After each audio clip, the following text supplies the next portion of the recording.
शुभ नाम है जी आपका? जनक शाह। कहाँ के रहने वाले सर? अहमदाबाद से। संत रामपाल जी महाराज की शरण में आने से पहले आप कौन सी भक्ति करते थे? मैं जैन धर्म से पैदा हुआ हूँ। मेरे पिताजी, मेरे दादा, मेरे पुरखों सभी 24 तीर्थंकरों की पूजा करते थे। देरासर में जाया करते थे, उपाश्रय में जाया करते थे। बहुत सारी भक्ति महावीर स्वामी की जब से पैदा हुआ तब से की थी। 2-2 घंटे देरासर में बैठता था। पूरे अष्ट प्रकारी सेवा जैसे जैन समाज में हमारे बोली जाती थी, वो अष्ट प्रकारी सेवा जैसे फूल निकाल के भगवान को नहलाते धुलाते थे, फिर उनकी आंगी भी करते थे और फिर उनको वस्त्र फूल की पूजा करके, मुकुट पूजा करके मैं 2-2 घंटे देरासर में व्यतीत किया करता था। क्या किसी मंत्र का जाप भी करते थे? नहीं, वो जैन धर्म में वो एक ही मंत्र इंसान को दिया जाता है, ओम नमो हरियंताणम वाला। वही पूरे, उनसे आगे और किसी को है नहीं। अगर दूसरा मंत्र जाप लेना है तो उनको फिर दीक्षा लेनी पड़ती है और ये संसार का त्याग करना पड़ता है, जो सिर्फ कपड़े का त्याग है। मन को तो कोई त्याग नहीं सकता, मन को जीत भी नहीं सकता। सर संत रामपाल जी महाराज की शरण में कैसे आए? वो एक दिन 2009 के फरवरी महीने में मेरी प्रेस में एक भाई साहब आए थे, अनिल भाई मिस्त्री करके। वो भक्ति सौदागर की संदेश ऐसा कुछ हिंदी वाली किताब लेके आए थे, तो उसका गुजराती में उनको अनुवाद करके उनको प्रिंट करवानी थी। तो मैंने ऐसे ही व्यापारी तरीके मैंने बता दिया कि इतना खर्चा होगा, ये होगा।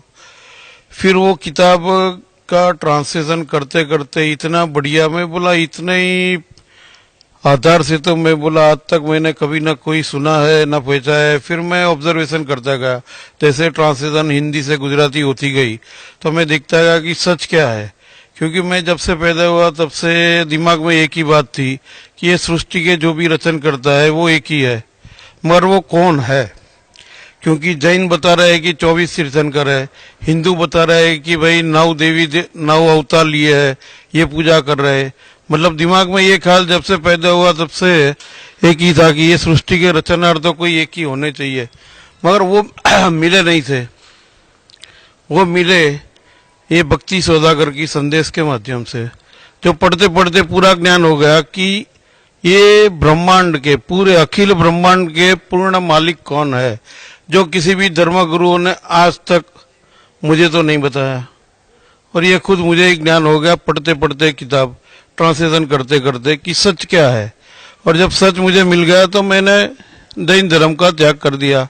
मैं 5 साल से न देरासर में न गया, न मैं किसी पत्थर के आगे भी झुकना मैंने छोड़ दिया। तो संत रामपाल जी महाराज से आपने कब नाम उपदेश लिया?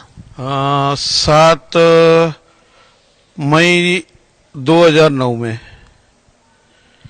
4 साल हो गए। सर 7 मई 2009 में आपने परम संत जगत गुरु तत्वदर्शी संत रामपाल जी महाराज से नाम उपदेश लिया। उसके बाद आप उनके बताए मार्ग में, उनके सानिध्य में भक्ति कर रहे हैं। तो उस भक्ति से आपको क्या लाभ मिला? अब ये सच बताऊं तो आपको शायद विश्वास हो ना हो, मगर मेरे जितने भी साथ है वो पहचानते हैं कि पहले मैं 30 गुटखा खाया करता था। RMD अभी तो गुजरात में बैन लग गया उसके ऊपर। ताश खेला करता था, शराब भी पिया करता था।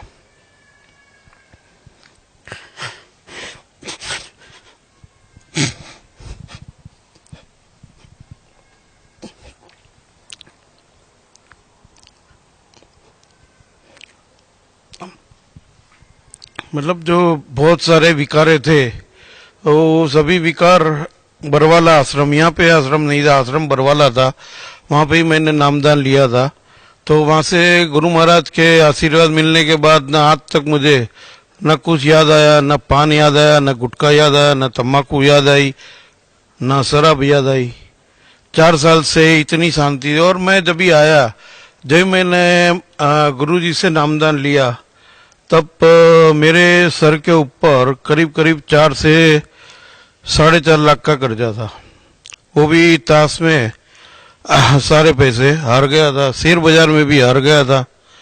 फिर अभी जेब में 50 रुपए भी रहते हैं मगर बड़ी शांति रहती है कि तू जो मार्ग पर अभी चल रहा है वो बिल्कुल सही है, जो पहले जैन धर्म में कभी नहीं मिली, जो आज तक जिनकी मैं भक्ति करते आया था उनसे कभी नहीं मिली, जो 4 साल से मैं परम शांति गुरु जी के शरण में आने के बाद मुझे मिली है।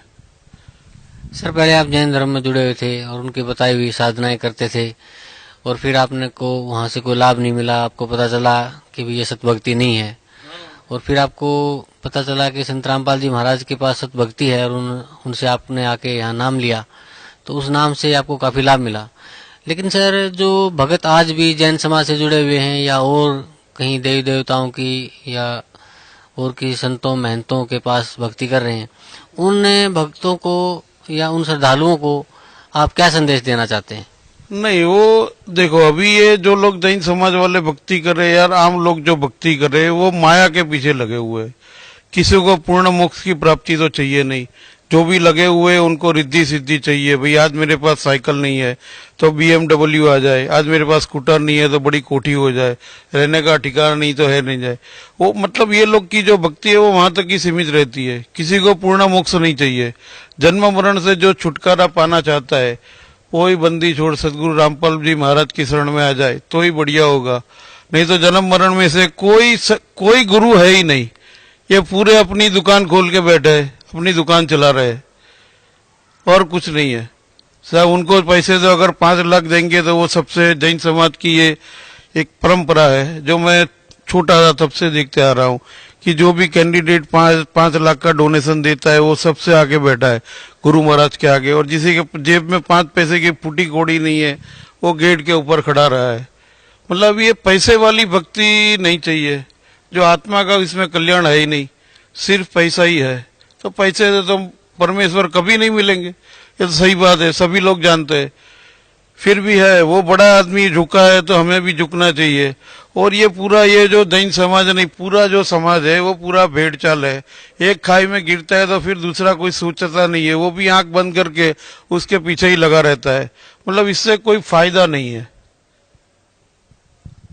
तो सर आप मानते हैं कि इस पृथ्वी पे ना किसी के पास भक्ति है ना कोई राहत मिलती है? नहीं साहब, भक्ति नहीं, सदभक्ति एक ही है और सदगुरु भी एक ही है, वो ये बंदी जोड़ सदगुरु रामपाल जी महाराज।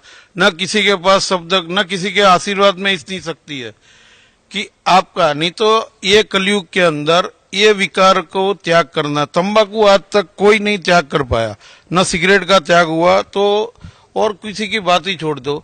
ये कलयुग के काल ने ऐसे पकड़ के रखा है कि ये छोड़ दो तो ये सदगुरु के आपको आशीर्वाद मिलेंगे तो ही आप छोड़ पाएंगे, नहीं तो आपका जीवन व्यर्थ है। और हर धर्मगुरु बता रहे कि ये मनुष्य अवतार बार बार नहीं मिलता, फिर भी हम तो लगे हुए हैं इसके पीछे ही, नहीं मिलता है फिर भी यहीं लगे हुए हैं।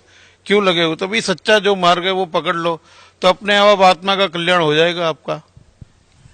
सर आपका कहने का मतलब है कि पृथ्वी लोक पे किसी संत महंत के पास या किसी भी धर्मगुरु के पास वो भक्ति नहीं है जिससे हमारी आत्मा का कल्याण हो सके, वो भक्ति सिर्फ आपके पूज्य गुरुदेव संत रामपाल जी महाराज के पास है। तो बाकी के भक्तों को, बाकी श्रद्धालुओं को आप क्या संदेश देना चाहते हैं?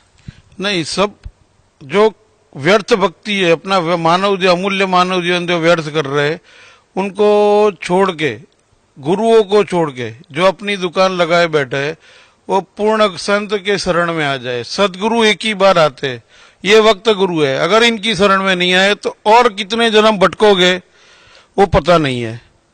और ये काल भगवान हमें कल का बुला देता है तो अनंतों जन्मों का काम याद रखने वाले है। ये बहुत बड़ी चाल है, ये जाल से बच लो और मालिक की शरण में आ जाओ। मैं तो इतना ही संदेश देना चाहता हूँ।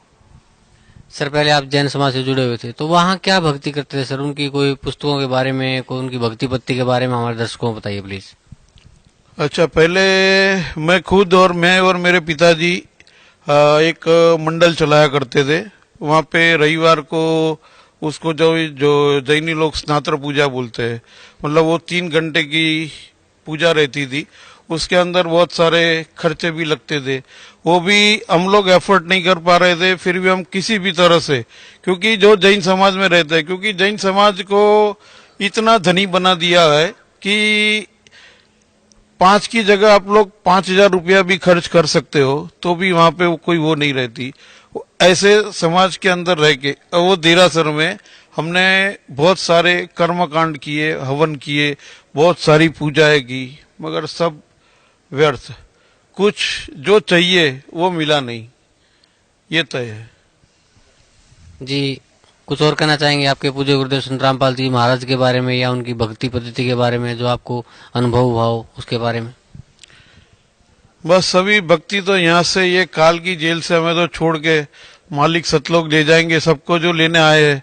बस यही प्रार्थना है कि जिनको भी पूर्ण मोक्ष की प्राप्ति चाहिए वो मालिक की शरण में आ जाए, नहीं तो काल पकड़ के बैठा ही है, वापिस ऐसे झापटे मारेगा कि ना सब, जैसे मालिक बता रहा है कि रावण का सब यहाँ का यहाँ रहेगा, सब बता दे वही कि सब यहाँ का यहाँ रह जाएगा, फिर भी माया के पीछे तो सब सुबह से शाम तक लगे ही रहते। फिर मालिक का नाम कब लोगे, कहाँ कब छूटोगे? जो करने आए वही नहीं कर रहे और आगे पीछे लगे, तू मैं लगे रहे, तो उससे तो उद्धार होने वाला नहीं है, उससे बखेड़ा ही खड़ा होगा। जी धन्यवाद आपका, बहुत बहुत धन्यवाद भाई साहब। आओ सब मिलकर जागरूकता लाए, पाखंड और अंधविश्वास को जड़ से मिटाए।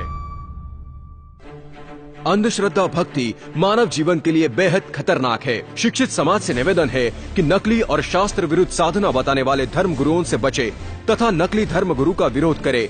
सभी धर्मों में पाखंडवाद चरम सीमा पर है। समाज को चाहिए कि गलत साधना बताने वाले धर्म गुरुओं का डटकर विरोध करे। पुस्तक अंधश्रद्धा भक्ति खतराए जान को पढ़े। हमारे इस वेबसाइट पर जाकर इस पुस्तक को निःशुल्क पाए, या फिर आपका पूरा नाम, पता और फोन नंबर इन नंबरों पर SMS करें। अवश्य देखिए जगत गुरु तत्वदर्शी संत रामपाल जी महाराज के मंगलमय प्रवचन हर रोज इन चैनलों पर।